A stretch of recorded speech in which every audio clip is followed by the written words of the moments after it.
Olá, tudo bem?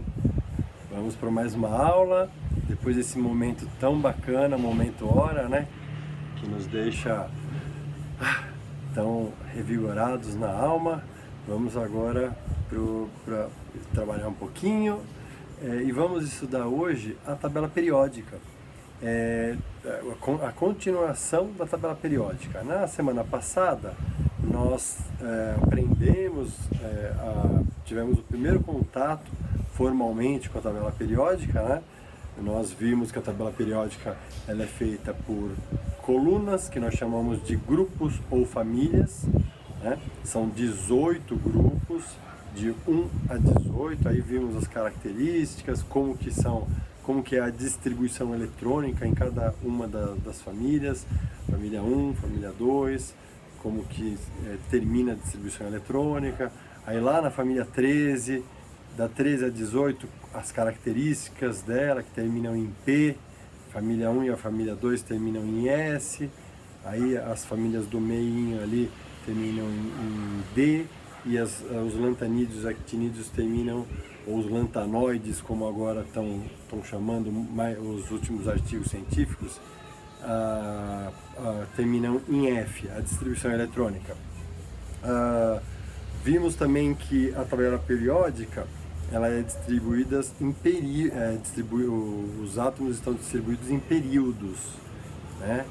São 7 períodos, né? Quando tem alguns elementos novos, aparece o 8º período, mas a princípio são 7 períodos e, perdão, hoje eu vou precisar dessa informação, muitíssimo dessa informação. São 7 períodos. Então tem esse período, o primeiro período, por exemplo, é o hidrogênio, recordem aí, ó, o primeiro período é o hidrogênio e o hélio, né? Tá vendo? Olha o segundo período, é essa segunda linha na horizontal. O terceiro período, olha os elementos químicos que estão no terceiro período. O quarto período, o quinto período, o sexto e o sétimo. Muito bem. Por que eu vou precisar disso hoje?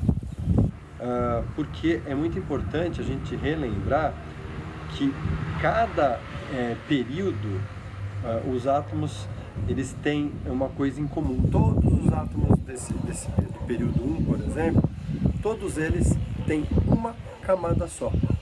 Todos os átomos do segundo período têm duas camadas, a camada K e a camada L, ou 2 níveis de energia, se preferir chamar assim. Todos os átomos que estão no terceiro período da tabela periódica, todos eles têm 3 camadas ou 3 níveis de energia. Quais são? O nível K, ou a camada K, o L e o M. Todos eles têm. Então, isso é muito importante para a gente discutir o que a gente vai discutir hoje. E o que a gente vai discutir hoje? As propriedades periódicas dos elementos. O que são essas propriedades? As propriedades dos elementos que estão distribuídos na tabela periódica e que variam com uma certa periodicidade. Eles variam de uma forma periódica dentro da tabela periódica, por isso até o termo tabela periódica, né? Os dois primeiros que eu quero discutir com vocês, eles são os menos preocupantes, vamos dizer assim. Eles estão aqui na página 75 e são a densidade e temperatura de fusão e ebulição. Eles são os menos importantes, por quê? Porque eles, normalmente a gente não precisa desses termos como uma tendência dentro de uma tabela periódica. Quando a gente precisa de alguma densidade de algum elemento, nós temos essa densidade. A densidade do tungstênio é tanto, a densidade do ferro é tanto, enfim. É diferente do que eu vou falar sobre raio atômico, afinidade, etc. Tá? Mas, como que variam as densidades dos átomos na tabela periódica? Como que variam as densidades dos elementos químicos que estão distribuídos na tabela periódica. Dá uma olhada aí nessa imagem. Olha que interessante. O elemento mais denso de toda a tabela periódica é o ósmio. Olha que coisa curiosa. Ele está no meio da tabela periódica. A densidade ela varia de cima para baixo, ou seja, quanto mais para baixo tiver o elemento químico, mais denso ele é. Então, se eu perguntasse para você, é bom você deixar uma tabela periódica aí, na página 69 tem uma tabela periódica. Sempre que eu perguntar alguma coisa sobre tabela periódica, abre lá na página 69 que você vai poder responder, tá? Então, aproveitando, abra na página 69, olhe para o hidrogênio e para o lítio, se eu perguntar. Se eu fizer uma pergunta para vocês agora sobre, por exemplo, a densidade. Qual dos dois é mais denso? Você olha e fala assim, opa, peraí, a densidade cresce, aumenta de cima para baixo. Então, se o lítio está abaixo do hidrogênio, o lítio é mais denso. Então, é nesse sentido que a gente avalia a variação de densidade na tabela periódica. Também, da esquerda para a direita, para os elementos que estão à esquerda do ósmio, olha a imagem, e da direita para a esquerda para os elementos que estão à direita do ósmio, é assim que é a variação da densidade na tabela periódica. Então, deixa eu fazer mais uma pergunta para vocês. Por exemplo, quem é mais denso? O potássio, olha lá na família 1, quarto período. O potássio, que o símbolo é K, ou o cálcio, que o símbolo é Ca. Qual dos dois é mais denso? É só você olhar qual dos dois está mais à direita. Percebam? Se está mais à direita, de acordo com essa tabela, com essa tendência de variação de densidade que eu passei para vocês, o potássio é menos denso e o cálcio é mais denso. Tá? Da mesma forma, temperatura de fusão e de ebulição tem o comportamento, a previsibilidade, a gente vê dessa forma. Dá uma olhada nessa figura. A temperatura de fusão e ebulição, ela funciona dessa forma. Quanto mais acima tiver o elemento, maior a sua temperatura de fusão e maior a sua temperatura de ebulição. E quanto mais vindo das extremidades para o centro, na direção do tungstênio, maior vai ser a temperatura de fusão e de ebulição. Então, da mesma forma, né? Se eu perguntar quem é mais na tabela periódica lá na primeira família, no primeiro grupo, entre o sódio, que é o Na, e o lítio, qual dos dois tem uma temperatura de fusão maior? O sódio, que está abaixo, ou o lítio, que está acima? Bom, pela tabela que a gente está vendo, quanto mais acima, maior a temperatura de fusão. Portanto, o lítio que está acima tem uma temperatura de fusão maior. Tá? Então é muito simples esse assunto, desde que a gente tenha essa tabela. Esse não é um assunto que você precise decorar. Agora, vem um outro assunto que ele é muito mais profundo e muito mais importante. Então, vamos ver agora essa imagem. Vocês estão vendo aí dois átomos e não um átomo só. O que está acontecendo aí? É muito difícil, a gente vai discutir agora o raio atômico, mas vocês devem se lembrar das conversas que nós tivemos, dos modelos atômicos, que o átomo não é aquela ideia de esferas concêntricas, ou seja, um monte de círculos, um dentro do outro, tudo redondinho, bonitinho. O átomo, ele tem um formato muito irregular e muito pouco previsível, vamos dizer assim. Não é que ele não seja previsível, mas ele não é tão redondinho, né?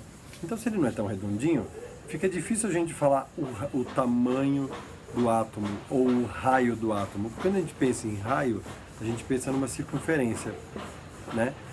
A circunferência tem o diâmetro e tem metade do diâmetro o raio, né? Então, os químicos pensando na forma de medir o tamanho do átomo, pensaram, vamos fazer assim, vamos medir dois átomos ligados. Por exemplo, se eu quiser medir o tamanho do hidrogênio, do átomo de hidrogênio, então eu vou medir o hidrogênio ligado com outro hidrogênio. Aí como que eu posso fazer? Eu posso medir, por exemplo, com difração de raio-x ou uma espectroscopia, eu consigo detectar os núcleos de dois hidrogênios, por exemplo, ou de átomos mais pesados. Eu consigo detectar os núcleos. E aí eu consigo determinar a distância desses dois núcleos. A distância desses dois núcleos, veja aí a imagem. A distância desses dois núcleos é o dobro do raio, porque é o raio de cada um dos átomos. Então a metade dessa distância é o raio de um átomo. Então a gente determina que o raio de um átomo é a metade da distância entre dois núcleos numa ligação química de dois átomos. Ótimo. Então eu quero estudar, eu quero entender como variam os tamanhos, os raios atômicos, os tamanhos dos átomos na tabela periódica. E os nomes são assustadores, né? Raio atômico, meu Deus do céu. Mas não é tão...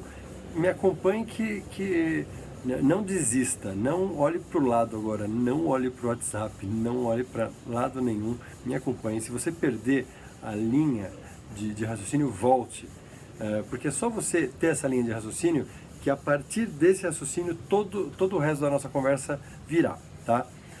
Então, como que eu posso pensar no tamanho de um átomo? Primeiro, foi o que eu comecei a dizer. Os átomos, eles podem ter uma camada, ou duas, ou três, ou quatro, cinco, seis, ou sete camadas. E aí, um átomo que tem duas camadas, tem a camada K e a camada L, eu estou imaginando as camadas assim, tá? Para simplificar. O átomo que tem a camada K e a camada L é maior do que o átomo que tem a camada K. Então, na tabela periódica, fica muito simples de você saber, olhando verticalmente, fica muito simples você saber quais são os átomos maiores. Quanto mais para baixo, maior é o número de camadas ou de níveis de energia. Vamos retomar o que eu falei. A primeira fileira da tabela periódica só tem um nível de energia, só tem a camada K, primeiro período, né? Inclusive só tem o hidrogênio e o hélio, né? São os dois únicos átomos que só tem a camada K. No segundo período, todos os átomos que estão lá têm a camada K e a camada L. Tá? Então, quando eu olho verticalmente na tabela periódica, eu consigo prever o tamanho dos átomos, uns em relação aos outros, quais são maiores, quais são menores. É só eu ver quem está mais para baixo, né? Um átomo mais para baixo é um átomo maior do que o átomo acima. Simples. Por quê? Porque tem mais camadas.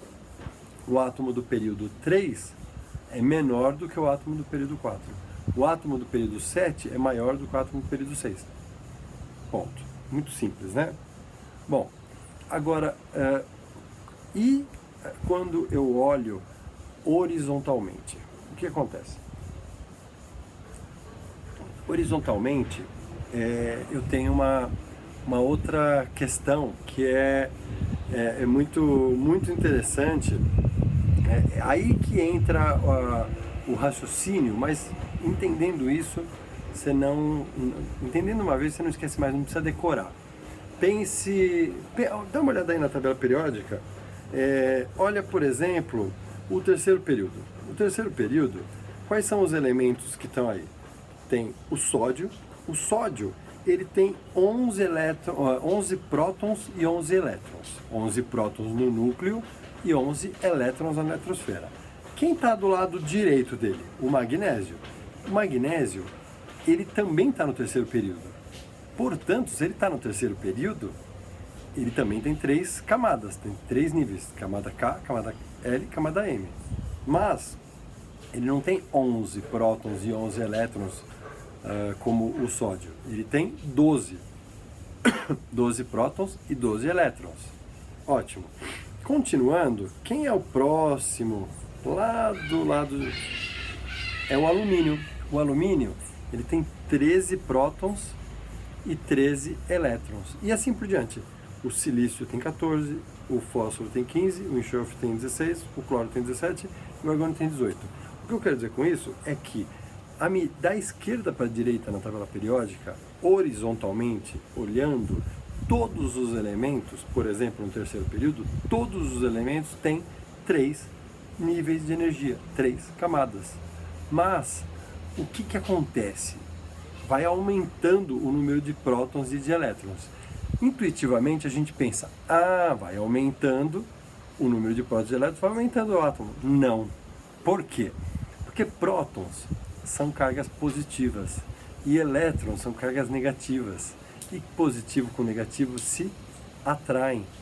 Então, olha o magnésio. O magnésio tem 12 prótons e 12 elétrons na eletrosfera. 12 prótons no núcleo, 12 elétrons na eletrosfera. O sódio tem 11 prótons e 11 elétrons.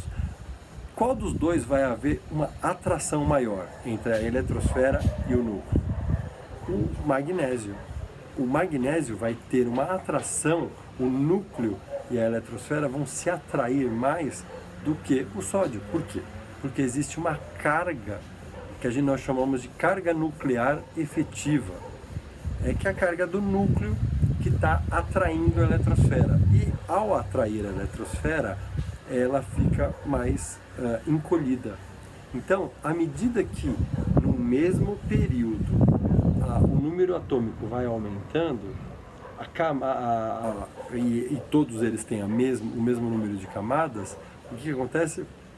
As camadas vão encolhendo. Então, o sódio tem 3 camadas e tem esse tamanho de átomo.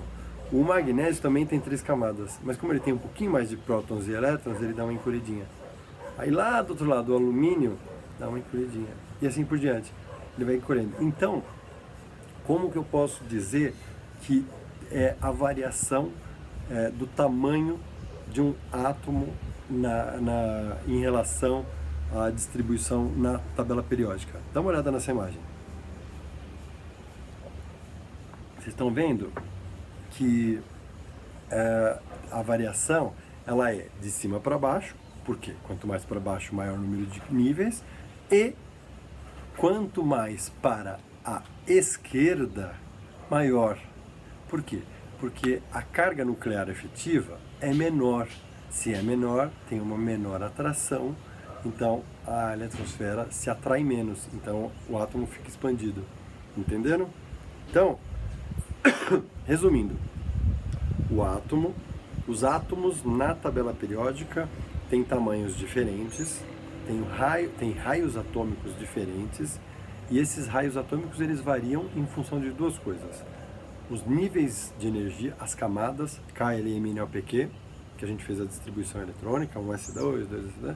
Então, essas camadas, quanto mais camadas, maior é o átomo, e a gente vê quantas camadas ele tem pelos níveis, né? Pelos períodos. Na tabela periódica tem 7 períodos, que são os horizontais, né? Se tiver no terceiro período, tem 3 camadas. Se tiver no quarto período, 4 camadas. Se tiver no quinto período, 5 camadas. Portanto, quanto mais para baixo, maior é o átomo. Ótimo. E na horizontal, quanto mais para a esquerda está o átomo, maior é o átomo. Por quê? Porque ele tem uma menor atração núcleo-eletrosfera. Certo? Os raios atômicos, o átomo em geral, quando ele tem uma mudança de elétrons, ou ele ganha elétrons, ou ele perde elétrons, ele vira um íon, né? Quando o átomo ganha um elétron, ele vira um ânion. Quando ele perde um elétron, ele vira um cátion. Muito bom. E aí, O que acontece? O que acontece com o tamanho dele? Isso é uma coisa interessante a ser dita. O átomo, quando ele perde um elétron, ele diminui o tamanho. Quando ele ganha um elétron, ele aumenta o tamanho. Por quê? Por conta das cargas que estão se acomodando. Tá? Você não pode esquecer que você está tirando ou pondo uma carguinha negativa de uma região negativa. Né? Então, quando você tira uma carguinha negativa, existe uma acomodação das outras carguinhas negativas. Tá? E no caso, por exemplo, do lítio, o lítio ele tem 3 elétrons só. 2 elétrons estão na camada K e 1 elétron está na camada L. Quando você tira o elétron da camada L, o que acontece? Fica só a camada K. Você diminui uma camada inteira do lítio. Então ele diminui. Tá? Mas isso acontece de qualquer forma, tirando um elétron do átomo, ele diminui. E uma outra coisa interessante é você gasta uma energia para tirar o elétron de um átomo. Olha essa tabela, é muito bacana esse gráfico da variação de energia de ionização. Olha que coisa impressionante. Olha o hélio, o hidrogênio, o quanto você gasta de energia para arrancar um elétron dele. Agora, olha o hélio. Agora, olha o lítio, o berílio, o boro, o carbono, o nitrogênio, o oxigênio, o flúor. Existe uma variação na energia de ionização. E essa variação, se a gente for aprofundar, eu consigo analisar, inclusive, o que está acontecendo nas sucessivas ionizações. Dá uma olhada. Olha que alguns de vocês vão me perguntar em algum momento do nosso curso: como que eu consigo descobrir que o magnésio tem 2 elétrons na última camada?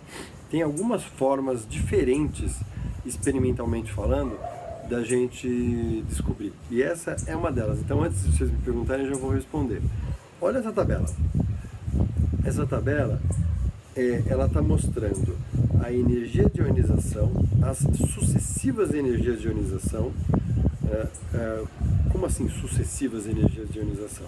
A energia de ionização 1, a 2, a 3, a 4, a 5, a 6, a 7, ou seja, a energia necessária para eu tirar um elétron do átomo, ou tirar o segundo elétron, tirar o terceiro elétron, o quarto elétron, o quinto elétron, o sexto elétron e o sétimo elétron de diversos átomos aqui. Na horizontal tem o sódio, o magnésio, o alumínio, o silício, o fósforo e o enxofre. E olha só que coisa interessante. Eu queria começar pelo sódio. O sódio, a primeira energia de ionização é 496. Eu não queria que vocês se preocupassem com a unidade agora. A unidade ela está aí na tabela, é kJ por mol, mas vocês ainda não sabem o que é mol. Mol é uma quantidade de átomos, tá? A gente vai estudar isso com profundidade esse ano. O sódio, para você arrancar um elétron do sódio, você precisa fornecer 496 kJ a cada mol. E para arrancar o segundo elétron, você precisa 4.562. Chamou alguma atenção de vocês? Não é estranho que o primeiro elétron você precisa só de 496 e o segundo você precisa de 4.562? Vamos dar uma olhadinha no magnésio. O magnésio, ele precisa, para você tirar o primeiro elétron do magnésio, você precisa simplesmente de 738 kJ a cada mol de átomos de magnésio. Aí, eu quero tirar o segundo elétron. O que eu vou precisar? Eu vou precisar, vai ter um aumento da energia, vai ser mais difícil de tirar o segundo elétron. Por quê? Porque o átomo ele vai estar positivo, ele era neutro. Você tirar um elétron de um átomo neutro é uma coisa, você tirar um elétron de um átomo positivo é outra coisa. Então, o segundo elétron do magnésio, ele vai ser mais difícil de tirar. O primeiro foi 738, o segundo 1451, é o dobro de energia. Ótimo, mas olha o que acontece com o terceiro elétron que eu vou tirar. Eu vou precisar de 7.733 kJ. Aí o próximo, 10.000, 13.000, 17.000, não tem grandes saltos. Então repara aqui, ó, do primeiro para o segundo subiu 700 kJ. Do segundo elétron para o terceiro subiu 6.300 kJ. Do terceiro para o quarto subiu 3.000 kJ, 2.300 kJ, 2.700 kJ. Percebe? Por que aconteceu isso? O magnésio, ele está no segundo período da tabela periódica. Ele tem 2 elétrons na última camada. Então o que acontece? Ele tem 2 elétrons na última camada. Você tira o primeiro, ok. Você tira o segundo, ok. Quando você tira o segundo, essa última camada desaparece. Simplesmente desaparece. E ela, ao desaparecer, vai ter uma camada menor embaixo dela, anteriormente a ela. E essa camada anterior, o elétron está mais próximo do núcleo, é mais difícil de tirar. Por isso, essa quantidade de energia, esse salto de energia. Então, esse é um dos métodos da gente saber quando um átomo tem 2 elétrons na última camada, tem 3 elétrons na última camada. Então, por exemplo, o alumínio, olha só, ele precisa de 578 kJ, o primeiro elétron. O segundo, 1817. O terceiro, 2745. Então ele subiu ali, ó, subiu 1300, aí subiu mais 900. De repente, para tirar o quarto elétron, precisa de 11.000. Olha o salto. O alumínio, ele está na família 13. Na família 13, todos os elementos que estão lá, tem 3 elétrons na última camada. Todos. O alumínio não foge à regra. Então, os 3 primeiros elétrons da última camada foram relativamente fáceis de serem tirados. Quando a última camada saiu, restou a camada anterior, que estava próxima do núcleo. Essa camada estava presa, estava muito atraída pelo núcleo. Essa atração alta pelo núcleo fez essa força enorme ser necessária para tirar o elétron. Percebe? Então, agora, como que varia a energia de ionização na tabela periódica? Dá uma olhada nessa tabela.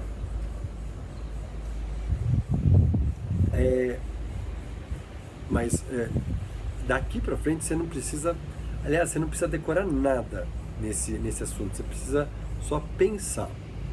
Mas olha só, a energia de ionização, ela varia nos átomos da esquerda para a direita, de baixo para cima, né? Olha só, acompanha comigo o raio atômico. O raio atômico é justamente o oposto, da energia de ionização. O que significa isso? Significa dizer que quanto maior o átomo, mais fácil é de tirar um elétron da última camada. Agora eu vou falar de novo com outras palavras. Nós vimos que o raio atômico, o tamanho do átomo, varia de cima para baixo, né? Ou seja, na tabela periódica. Ou seja, quanto mais para baixo, maior é o átomo. Poxa, eu quero tirar um elétron da última camada. Se o átomo é grandão, a última camada está tão longe do núcleo que o núcleo é positivo, a eletrosfera é negativa, é fácil de tirar esse elétron. Agora, quando o átomo é pequenininho e eu quero tirar esse elétron, o elétron está muito próximo do núcleo. E aí, a atração é muito grande. Eu preciso fazer uma energia, fornecer uma energia para tirar esse elétron muito grande. Ou seja, quanto maior é o átomo, mais fácil é de tirar o elétron da última camada. menor é a quantidade de energia que você precisa fornecer para arrancar esse elétron. E a mesma coisa acontece na horizontal. Como que é mesmo? Quanto mais prótons no núcleo, mais a eletrosfera está atraindo o núcleo. Então, quanto mais para a direita estiver os átomos na tabela periódica, menor é o átomo. Então, o que acontece? Quanto mais para a esquerda, maior é o átomo. Ou seja, quanto menor é o átomo, mais difícil é de arrancar o elétron. Por isso que a energia de ionização ela cresce da esquerda para a direita. O tamanho do átomo não cresce da direita para a esquerda. Então, a energia de ionização cresce da esquerda para a direita. Quanto menor é o átomo, mais difícil é de arrancar um elétron dele. Tá? Bom, na próxima aula nós vamos estudar afinidade eletrônica e eletronegatividade. Por que a gente tem que estudar tudo isso? Vocês se lembram que nós estudamos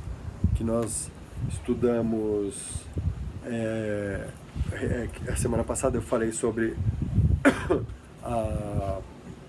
a questão do vírus, como que o sabão, o detergente dissolve os vírus, aquela capa de gordura, e eu falei da água que é polar, etc, né? E eu cortei uma série de assuntos ali que eu falei que eu vou retomar. Nós estamos preparando, eu estou preparando todo o conteúdo de química para que vocês tenham esse arcabouço teórico, para que vocês possam entender com profundidade o que significa aquilo que eu estava dizendo. E a eletronegatividade é a chave de todo o desequilíbrio eletrônico, de elétrons dentro de uma molécula. Tá? A eletronegatividade é o quanto que um átomo gosta de elétrons numa ligação covalente. Então, é por isso que a gente está estudando isso detalhadamente, tá? Agora eu vou passar alguns exercícios para vocês entenderem como esse tipo de coisa cai, como que isso pode ser pedido. Frequentemente, o maior problema é a interpretação do texto, né? Então fiquem atentos aí na interpretação do texto. Qualquer dúvida, eu estou aqui à disposição no fórum para a gente conversar, tá bom? Foi um prazer. Eu tô com essa gripe porque eu acabei de sair, eu tô com essa tosse porque eu acabei de sair de uma gripe, tá? E não foi corona, graças a Deus. Espero que vocês tenham gostado, entendido. É um assunto difícil, sobretudo para fazer à distância, mas qualquer dúvida que vocês tenham, me chamem, falem comigo no chat, no fórum, que eu estou à disposição, tá bom? Espero que vocês tenham gostado. Foi com muito amor, respeito e carinho que eu fiz essa aula. Até logo!